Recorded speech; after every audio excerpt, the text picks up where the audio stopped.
Well, hey guys, what is up? That's right, Brent Abel here, webtennis.com. Another episode of What's the Right Shot. Got a doubles point here for you today. And this ends up being a serve and volley point. Couple things I want to talk about in this episode is that when we say serve and volley, does it literally have to be the volley part? We'll talk about that in just a sec.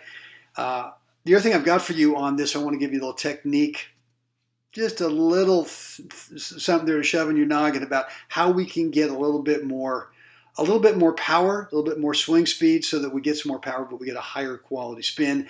And then the third thing is I got a little message for you here at the end. So I want to take a look at this, and here we go. Here we go. And again, serve and volley. And like serve and volley, does it have to be a volley? Because like if I'm actually going to lunge forward and get this thing before it bounces, where's it bounce? It bounces inside right there around the service line. If I do that, what's now happened is I've just created some lousy geometry for me in terms of I'm just so much closer to the net with a ball that's really low. And so that's just bad geometry. It gives them an advantage if I do that. And even if I can get it back cross court with a volley, I got to really feather that thing just perfectly and not pop it up. So my thought here is that we are not going to serve and volley. We're actually going to measure this as we come in and we see the return's going to land a little short. So why not put the brakes on and let this thing get up so that you've got some much better geometry in terms of the height. So if you're me, right, in this part of the court, you let the ball get up, and you haven't played it literally a serve and volley, maybe a serve and a transitional shot, what shot are you going to play? I want you to be thinking about that as we go through this. For me, I'm looking at this most of the time. I know a lot of you say, well, take this thing up the middle here. But what I don't like is when I'm outside, right, as opposed to inside. If I've got the outside where I'm in the alley, and if I try to go in the middle, you know what happens is I've got to play it right across that returner's position there. And if it's not just perfect, it's a real opportunity for him, and then I've got no chance to be able to cover up.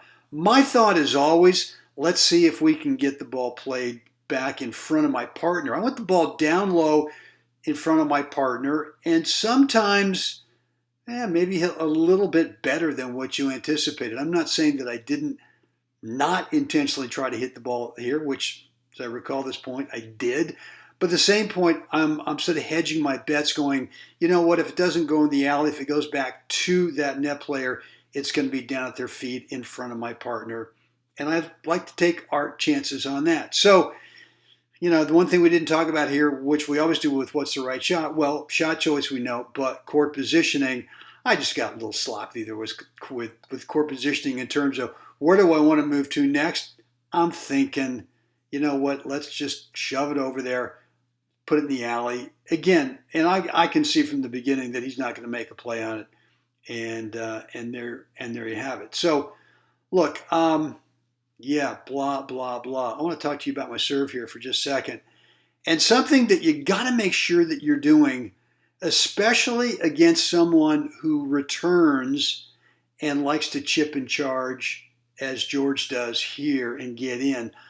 I feel like I need a higher quality spin when that's the case. And so when I come up through the ball, first of all, the hand is really relaxed. The grip pressure is super relaxed so that when you come down or when you actually make contact in here, that I'm not going to call it a wrist snap, but it's a release, right? Where you are up, where you're moving up to the ball, up on top, and the racket head just naturally finishes here, right? It's kind of for a second up on top. It's almost like the beginning of an inverted V right there, right? Kind of like the top of a pyramid. And so when you do that, you get more racket speed and you get a higher quality spin. If you don't get there, and I see this a lot, as players will get up to the ball, they'll lock the hand here and pull everything down from the tip of the racket. It's a straight arm coming down.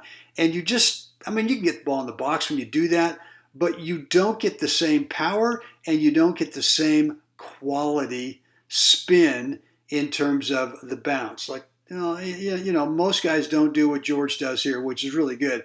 I mean, George takes the ball early on the rise and gets in. And, if his return is any deeper, I don't have the opportunity to put on the brakes and let the ball bounce up. I'm going to have to play a serve and volley. So, I got fortunate on that.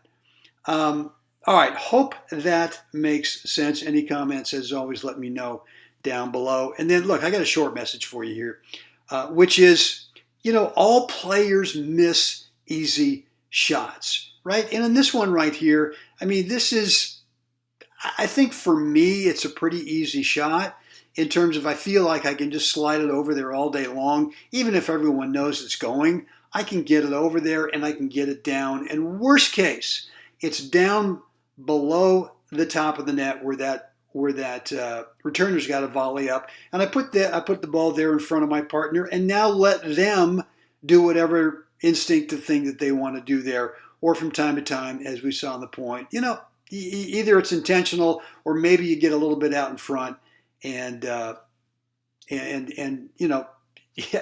end up hitting a better shot than you intended. My point here is that all players miss easy shots, right? But a very small percentage of players miss those easy shots less. I want you to think about that. We have so many easy shot opportunities that we just chunk, right? That we just butcher. And the key to getting better as a player is missing fewer and fewer and fewer, quote unquote, easy shots. And once you start doing that, your game just completely changes. Your confidence takes a whole jump up another level when you start making a lot more. I'm not saying you're hitting winners, but you're just not missing the easy shot. I remember one day sitting down at lunch at Seattle. It was the indoors in Seattle summers ago, sitting down with the great Jody Rush, and he said, one day my dad told me when I was a junior, son, if you never miss the easy shot, you're going to be a national champion. And it's true. It is true. So next time you're out there in the court, I want you to consider when you miss an easy shot, okay, don't get all upset about it. Don't get ticked off about it. And instead decide next time with that easy shot, take your time. Just take your time to make it, because when you make it, you're going to make it. It might come back. That's fine. Or in this case here, it might not come back. All right, look.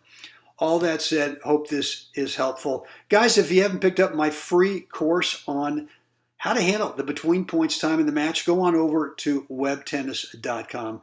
Drop in a first name, email address, and you'll get immediate access to my 20-minute free but private course on how you got to manage the 80% of the match that's spent between points and onside changes. And once you do, it is a game changer.